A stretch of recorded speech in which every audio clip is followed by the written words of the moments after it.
I've never seen a football play, and I mean American soccer, where a guy goes past you and now you're able to hook him and impede him, slow him down, put him off a shot. And we're not talking about, like Nigel says, straight arm. We're talking about you're holding him here. You're holding him. There's no reason why a guy goes by you and you should be holding him. You can't wrap your hand around him. It's not even a stiff arm by Timber. It's literally a cradle hug and he lets go, but you can't do that in the box. It's a penalty. Khvicha was robbed of a pen for Timber's foul in the box. For more on this, let's welcome in our friend Christina Unkel. Christina, what did you think? Did the referees get this one wrong? Actually, I would disagree with the panel here today. I don't think the officials got this wrong. Now, this is a subjective decision, so we just want to clarify. If Vancic, the Slovenian referee, who was the 2024 UEFA Championship final referee, if he had determined great angle, great line, great sight, you see him in the replays, he's looking at it, he's feeling it. If he himself had determined it was a penalty, VAR would not have intervened. So the decision and what we call the referee's call should stand in this play. And because of the reasons that we're taking a look at in that contact. Yes, there's an arm. Yes, it goes around kind of that midsection. But when you slow it down in play, it looks more of a barrier and more of a resistance than when you put it in real life play and you see how much impact there truly is on that play. So the referee's decision is going to stand either way from a VAR perspective, but the preferred decision is no penalty here. Christina, Real Madrid got a penalty kick for much, much less in the second leg of the quarterfinals. How come it doesn't apply here? Yeah, so if we had that side by side, right, essentially what we are looking at is the kind of body movements. We look at these factors and considerations and subjective. Here, it's side, it's lateral, the arm's in front of him. He's running through it. It's not a full brace and a full arm swing and a whole clutch. Yes, you see a little bit, but if you see, he's not grabbing onto him in a full pull, kind of a back type of motion. He's not moving. And Real Madrid, if I remember correctly on this clip that you're speaking about, effectively it was from behind and it was that full, like, bear hug kind of a movement. And that'll be the difference in that fine line between what we want from what we consider a penalty on a holding defense versus one we don't want it to be. But it's very subjective because it's an upper body challenge and technically not really a full footballing play, but at the same time, defenders will and have a little bit more leverage to use their arms when they're defending. Christina, I had an 8.5 hour sleep last night. I ate good breakfast, good lunch, so I'm ready for you today. And I will say this, though. The way I learned the game, and maybe it's different now, I don't know, but you can go shoulder to shoulder. You can even Nigel says, like maybe a little stiff arm, right? But there is no world. We talk about football plays all the time. You use that word all the time. Oh, it's not a football play. I've never seen a football play, and I mean American soccer, where a guy goes past you and now you're able to hook him and impede him, slow him down, put him off a shot.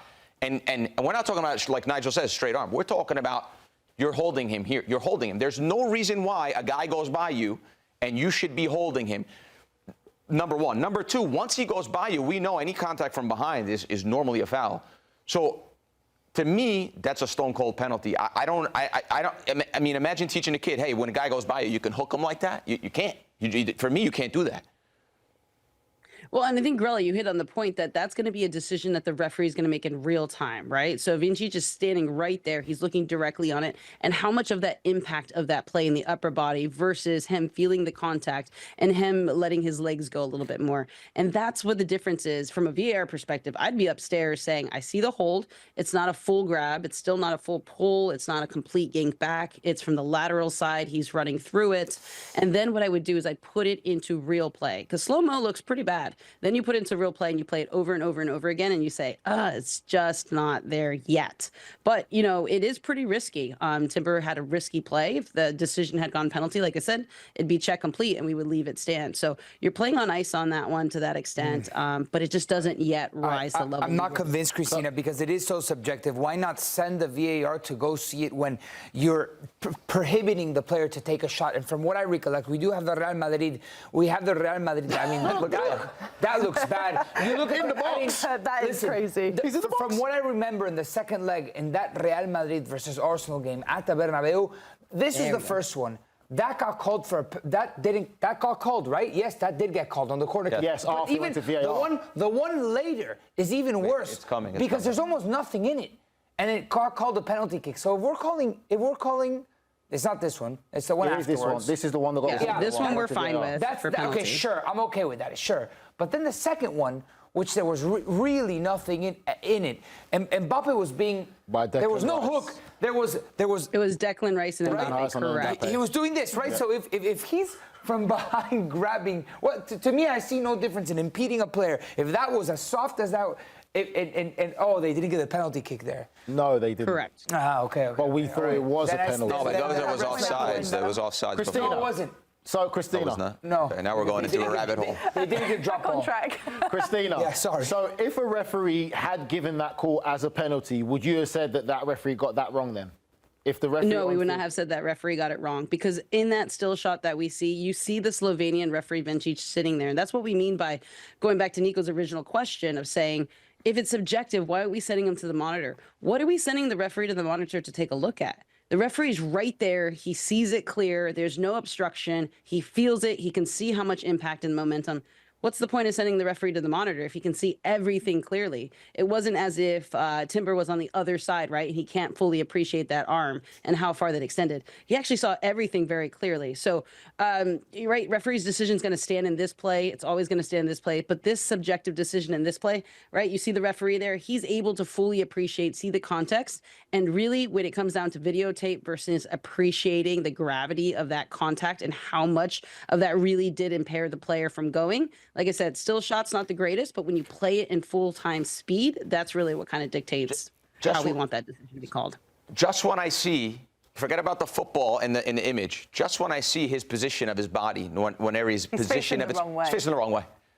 He's facing the wrong way, Timber. and he's Timber. Sorry, He's gone past him. Timber. He's gone past them, and then he's hooked him. Yeah. For me, that's a penalty. If they call the VAR, if they don't call the VAR, if the ref saw it, the ref didn't see it. That to me, that's a right there. That's not a football play. You're impeding him. He's gone past you. You're impeding him with. It's a rugby tackle. It's like an NFL tackle. It's a hug. That's a penalty. You do that in the middle of the pitch. If a player goes past you in the middle of the pitch and you do that, it's going to be a foul. Christina, I have a question. So if he had gone to the monitor, the referee gone to the monitor to have a look, do you think that the referee on his own merit would have overturned it and given the penalty?